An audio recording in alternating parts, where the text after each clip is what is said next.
Hello magic ನೋಡಿಗೆ ಸ್ವಾಗತ ಸುಸ್ವಾಗತ. ನಿಮ್ಮ ಜೊತೆ ನನ್ನ ಕಥೆ ಏನಾಗಿದೆ ನೋಡೋಣ ಬನ್ನಿ. ಅಜಿತ್ ವಿಚಾರವಾಗಿ ಬಹಳ ಬೇಸರ ಮಾಡ್ಕೊಂಡಿರ್ತಾರೆ, ಪ್ರಸಾದಿನ ಕರ್ಸ್ಬಿಡ್ತಾರೆ ಅಂತ ಹೇಳಿ. ಅದಕ್ಕೆ ಸತ್ಯನ ಸಮಾಧಾನ ಮಾಡ್ತಾ ಇರ್ತಾರೆ. ಭೂಮಿ ಕೂಡ ಬಂದು ಸಮಾಧಾನ ಮಾಡ್ತಾಳೆ. ಅವಳು ಯಾಕೆ ಅಂದ್ರೆ ಅವಳು ಹೇಳ್ತಾಳೆ, ಅವಳು ಪ್ರಸಾದಿ ಬಂದ್ರೆ ಏನಂತಿ ಅಂತ ಹೇಳಿ ಅಜಿತನ ವಿಷಯ ತಿಳ್ಕೊಳಕ್ಕೋಸ್ಕರನೇ. ಸರಿ, ಕೊನೆಗೆ ಅವಳನ್ನ ಸಮಾಧಾನ ಮಾಡ್ಬಿಟ್ಟು ಒಳಕ್ಕೆ ಹೋಗ್ತಾಳೆ. ಒಳಕ್ಕೆ ಹೋಗ್ತಿದ್ದಾಗನೇ ಎಲ್ರಿಗೂ ಊಟ ಬಡಿಸ್ಬೇಕಾಗಿರ್ತದೆ. ಊಟ ಬಡಿಸ್ತಾ ಇದ್ರೆ ಅಜ್ಜಿ ಇದ್ದವರು ಸಂಗೀತನ ಕರೀತಾರೆ. ಬಾರೆ ಸಂಗೀತ, ಜೊತೆಲಿ ಕುತ್ಕೊಂಡು ಊಟ ಮಾಡು ಅಂತಾರೆ. ಅತ್ತೆ ನಾನು ಅಂತೆ. ಅದಕ್ಕೆ ಅಜ್ಜಿ ಇದೆ, ನೀನೇ ಅದ್ಯಾಕೆ ಹಂಗೆ ಕೇಳ್ತಿದೀಯ, ಬಾ ನಿನ್ನೆ ಕರಿತಿರೋದು, ಬಾ ಕೂತ್ಕೋ ಅತ್ತೆ ಬಾ ಅಂತ ಹೇಳಿದ್ಮೇಲೆ ಬರ್ಬೇಕು ನೀನು ಅಷ್ಟೇ. ಸರಿ, ಕೊನೆಗೆ ಹೋಗ್ತಾಳೆ. ಈ ಕಡೆ ದೇವ್ಯಾನಿ ಮತ್ತೆ ಅಶ್ವಿನಿ ಇಬ್ರು ಕೂಡ ಜಟಾಪಟಿ ಶುರುವಾಗತ್ತೆ.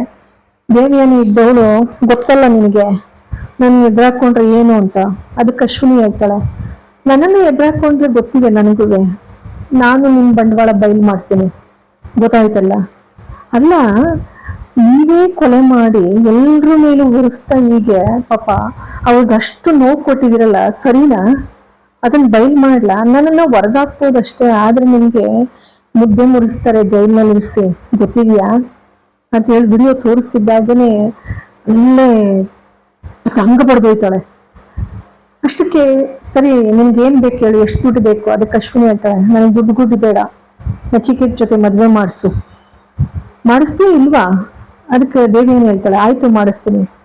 ಅದಕ್ಕೆ ಅಶ್ವಿನಿ ಹೇಳ್ತಾಳೆ, ಆಯ್ತು ಅಲ್ಲ, ಯಾವಾಗ, ಸ್ವಲ್ಪ ಸಮಯ ಕೊಡು ಅಂತ ಹೇಳಂತಾಳೆ.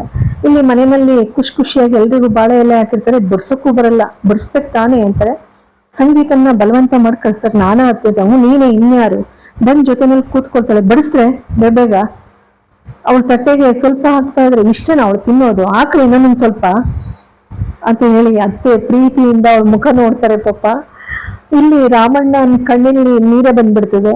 ಏನೋ ಕೇಶವ, ಇಷ್ಟು ದಿನಗಳ ಬಾಯ್ಕಾಯ್ತಾ ನಮ್ಮಮ್ಮ ಮತ್ತೆ ಸಂಗೀತ ಒಂದಾಕಕ್ಕೆ ಅಂತಾರೆ. ಕೇಶವ ಇದ್ದರು, ಅಣ್ಣ ಅಮ್ಮ ಒಳ್ಳೆಯವರೇ ಅಣ್ಣ ಹಂಗ ಆಡ್ತಾರಷ್ಟೇ. ಶ್ರವಣ್ಣು ಎಲ್ಲ ಖುಷಿ ಪಡ್ತಾರೆ.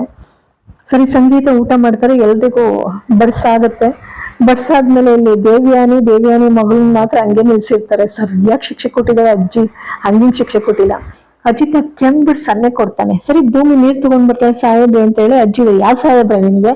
ಇಲ್ಲ ಸಾರಿ ಅಜ್ಜಿ, ಮಾವ ಅಂತ ಬಂದ ತಕ್ಷಣ ಕೈ ಹಿಡ್ಕೊಂಡು ಆಡ್ತಾ ಇರ್ತಾನೆ. ಚಿನ್ನಿಯಲ್ಲೆಲ್ಲ ಇದಾರೆ ಅಂತ ಅಂತಾಳೆ ಭೂಮಿ. ಹಂಗಂದಿದ್ದಾಗಿನ ಅಜ್ಜಿ ಇದ್ರು, ಏನೋ ಅದು ತುತ್ ಕೈಲಿ ಹಿಡ್ಕೊಂಡು ಹಂಗಾಡ್ತಿದೀಯಾ? ಒಳ್ಳೆ ಚೆನ್ನಾಯ್ತಲ್ಲ ನಿಂದ ಅಜ್ಜಿ, ನಮ್ಮ ಅತ್ತೆ ಮಗಳಿಗೆ ನಮ್ಮ ಮಾವನ ಮಗಳಿಗೆ ತಿನ್ಸೋ ಹಕ್ಕು ಇಲ್ವಾ ನನ್ಗಂಗಾದ್ರೆ? ನನ್ಗೂ ಕೊಡ್ತಿದ್ದೀನಪ್ಪ, ಏನ್ ತಪ್ಪು? ಅದಕ್ಕೆ ಅಜ್ಜಿ ಅಂದ್ರೆ, ಲೈ ಅಜಿತಾ ಇವತ್ತಾಯ್ತು, ಇನ್ಮೇಲೆ ಅದಕ್ಕೆ ರಾಧನು ಕೂಡ ತಪ್ಪೇನಿಲ್ಲ ತಿನ್ಸು ಅಂತ ಅಂತಾರೆ. ಆದ್ರೆ ಅಜ್ಜಿ ಇದ್ದವ್ರು, ನೋಡಿ ಇವತ್ತಾಯ್ತು, ಇನ್ನು ಮುಂದಕ್ಕೆ ಅದು ಇದು ಮಾಡ್ಬೇಕು ಅಂತ ಹೇಳಿ ನೀನು ರಾಗ ಎತ್ತಬೇಡ, ಗೊತ್ತಾಯ್ತಾ? ಹಿರಿಯವರೆಲ್ಲ ಇದ್ದೀವಿ, ಜೊತೆಗೆ ನೀನ್ ಹೆಂಡ್ತಿನೂ ಕೂಡ ನೊಂದ್ಕೊಳ್ತಾಳೆ, ಇದೆಲ್ಲ ಸರಿ ಬರೋದಿಲ್ಲ, ತಪ್ಪಾಗಿ ಭಾವಿಸ್ತಾಳೆ, ಗೊತ್ತಾಯ್ತಲ್ಲ? ನೀವ್ ಈಗಿನ ಕಾಲದ ಮಕ್ಳು, ನಿಮಗ್ ಸರಿ ಹೋಗಿದೆ, ನಮಗ್ ಸರಿ ಬರೋದಿಲ್ಲ ಅಂತ ಹೇಳಿ ಅಂತಾರೆ. ಸರಿ, ತಿನ್ಸಾದ್ಮೇಲೆ ಅವನಿಗೆ ಖುಷಿ ಆಗುತ್ತೆ. ಎಲ್ರದು ಊಟ ಆಗುತ್ತೆ. ಎಲ್ರದು ಊಟ ಆದ್ಮೇಲೆ ಅವ್ರವ್ರ ಪಾಡಿಗೆ ಸುಮ್ಮನಾಗೋಣ ಅಂದ್ರೆ ಅಷ್ಟೊತ್ತಿಗೆ ಅಜ್ಜಿ ಇದ್ದರು, ಮನಸ್ವಿನಿಗೆ ಒಂದು ಗಂಡಿದೆ, ಮದ್ವೆ ಮಾಡ್ಬೇಡ ಪ್ರಸಾದಿ ಅಂತಾರೆ. ಅದಕ್ಕೆ ರಾಮಣ್ಣ ಏನಾದ್ರು, ಯಾರಮ್ಮ ಅದು ಅಂತಾರೆ. ಅದಕ್ಕೆ ರಾಧ ಇದ್ದಳು, ಅಯ್ಯೋ ತುಂಬಾ ಒಳ್ಳೆ ಹುಡುಗ, ಒಳ್ಳೆ ಕೆಲ್ಸ ಆಯ್ತು, ಮಾಡಿ ಅಂತ ಅಂತಾರೆ. ಅದಕ್ಕೆ ಕೇಶವ ಇದ್ದವರು, ಏನಿಲ್ಲ ಅಣ್ಣ, ನನ್ನ ಮಗನ್ ಫ್ರೆಂಡು. ಅನಂತರ ಚಂದ್ರಿಕಾನುವೆ, ನಮ್ ಕೇಶವನ್ ಮಗನ್ ಫ್ರೆಂಡು, ಬಹಳ ಒಳ್ಳೆ ಹುಡುಗ, ಟೌನಲ್ಲಿ ಓದ್ತಾವನೆ ಪಟ್ಟಣದಲ್ಲಿ, ಒಳ್ಳೆ ಜೋಡಿ ಆಗುತ್ತೆ. ಅದಕ್ಕೆ ಅಜ್ಜಿ ಅಂತಾರೆ, ನೀವೆಲ್ಲ ಒಪ್ಪಿಗೆ ಸೂಸಿದ್ರೆ ಅವ್ರ ಮನೆಯವ್ರನ್ನೆಲ್ಲ ಕರ್ಸಿ ಮಾತಾಡ್ತೀನಿ, ಒಳಗೆ ಊಸೇ ಬಿಡೋಣ ಅಂತಾರೆ. ಸರಿ, ಅಷ್ಟ್ರಲ್ಲಿ ಎಲ್ಲ ಹೊರಗ್ ಬಂದು ಸಭೆ ಸೇರ್ತಾರೆ. ಸಭೆ ಸೇರಿದ ತಕ್ಷಣ ಭೂಮಿನ ಕೇಳ್ತಾನೆ ಅಜ್ಜಿತ, ಏನ್ ನೀನು ಅವನನ್ನ ಮದ್ವೆ ಕೊಟ್ಟಿದೀಯ, ಬಂದ್ರೆ ಆಗ್ತೀಯ, ಹಾಗಾದ್ರೆ ಈ ಮಾಂಗಲ್ಯಕ್ಕೆ ಬೆಲೆ ಇಲ್ವಾ ಅಂತ ಹೇಳಿ ಕೇಳಿರ್ತಾನ ಆಲ್ರೆಡಿಯ. ಅದಕ್ಕೆ ಸಂಗೀತನ ರಾಮಣ್ಣ ಎಲ್ರನ್ನು ಸುತ್ತಲುವೆ, ಏನಾದ್ರು ಐಡಿಯಾ ಬರ್ತಿದ್ಯಾ ಅಜಿತ, ಏನಾದ್ರು ಐಡಿಯಾ ಬರ್ತಿದ್ಯಾ ಸಂಗೀತ, ಶ್ರವಣ್ಣು ಪಮೈದ ಏನಾದ್ರು ಐಡಿಯಾ ಬರ್ತಿದ್ಯಾ ಸತ್ಯ ಅಂತ ಕೇಳ್ತಾರೆ. ಏನು ಬರ್ತಾ ಇಲ್ಲ ಅಂತಾರೆ ಎಲ್ರು ಕೂಡ. ಅದಕ್ಕೆ ಅಜಿತ್ ಇದ್ದವನು, ಏನ್ ಮಾಡೋದು, ಅವನು ಪ್ರಸಾದ್ ಇನ್ನವನು ಬಂದ್ರೆ ಏನ್ ಕತೆ? ಅದಕ್ಕೆ ಭೂಮಿ ಅಂತಾಳೆ, ಮಾಡೋದೇನು, ಏನು ಮಾಡೋಂಗಿಲ್ಲ. ಯಾಕೆ ಇಷ್ಟು ಗಾಬರಿ ಆಗ್ತೀರಾ ನೀವು? ಅದಕ್ಕೆ ಮನಸ್ಸಲ್ಲಿ ಅನ್ಕೊಂಡು, ಸಾಯಿಬ್ರು ಪ್ರಸಾದಿ ಬರ್ತಾನೆ, ಇವ್ರಿಗೆ ಯಾಕೆ ಇಷ್ಟು ಗಾಬರಿ, ಇದೊಳ್ಳೆ ಚೆನ್ನಾಯ್ತಲ್ಲ, ಬರ್ಲಿ ಬಿಡು ಅಂತ ಹೇಳಿ ಅನ್ಕೊಳ್ತಾಳೆ. ಆದ್ರೆ ಅಜಿತನ ಪ್ರಶ್ನೆನೇ ಬೇರೆ. ಆ ಅಂತರಂಗದಲ್ಲಿ ಭೂಮಿ ಇರಿಬೇಕಾದ್ರೆ ಅವನು ಬೇರೆ ಯಾರಿಗೂ ಬಿಟ್ಕೊಡ್ತಾನ ಅವಳನ್ನ? ಸಾಧ್ಯನೇ ಇಲ್ಲ, ಹೌದಲ್ವಾ? ಅದಕ್ಕೆ ಸರಿ ಮನೆಯವರೆಲ್ಲ ಚಿಂತೆ ಮಾಡ್ತಾರೆ. ಈ ಕಡೆ ಭೂಮಿನ ನಿಲ್ಸ್ಕೊಂಡು ಅಜಿತ ಕೇಳ್ತಾನೆ, ಹಾಗಾದ್ರೆ ನೀನ್ ಇಷ್ಟು ಮಾತಾಡ್ತೀನಿ, ಮಾಂಗಲ್ಯಕ್ಕೆ ಬೆಲೆನೇ ಇಲ್ವಾ ನಾನ್ ಕಟ್ಟಿರೋದಕ್ಕೆ? ಅಲ್ಲ ಸಾಹೇಬ್ರೆ, ಒಪ್ಪಂದ ಮುಗ್ದೋಗಿದೆ, ನಿನ್ ಮುಗೀತಲ್ಲ, ಓದ್ತಾ ಇದೀನಿ ನಾನು ಅಷ್ಟೇ ತಾನೇ, ಬಿಡಿ ಬರ್ಲಿ ಪ್ರಸಾದಿ, ಬಂದ ಮೇಲೆ ನೋಡ್ಕೊಳ್ಳೋಣ, ಅಜ್ಜಿ ತಾನೇ ಕರೆಸ್ತಾ ಇರೋದು.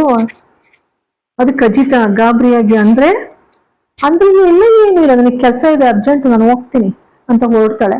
ಅಷ್ಟ್ರಲ್ಲಿ ಅವನು ಗಾಯ ಮಾಡ್ಕೊಬಿಡ್ತಾನೆ, ಕೈಗೆ ಹೊಡ್ಕೊಂಡು. ಗಾಯ ಆಗ್ತಿದ್ದಾಗೆ ಅಮ್ಮ ಅಂತ ಕೂಗ್ಕೊಳ್ತಾನೆ. ಬರ್ತಾಳೆ ಹಿಂದಕ್ಕೆ ಬರೋ ಅಷ್ಟರಲ್ಲಿ ಈ ಕಡೆ ಸಂಗೀತನೂ ಕೂಡ ಓಡ್ ಬರ್ತಾಳೆ.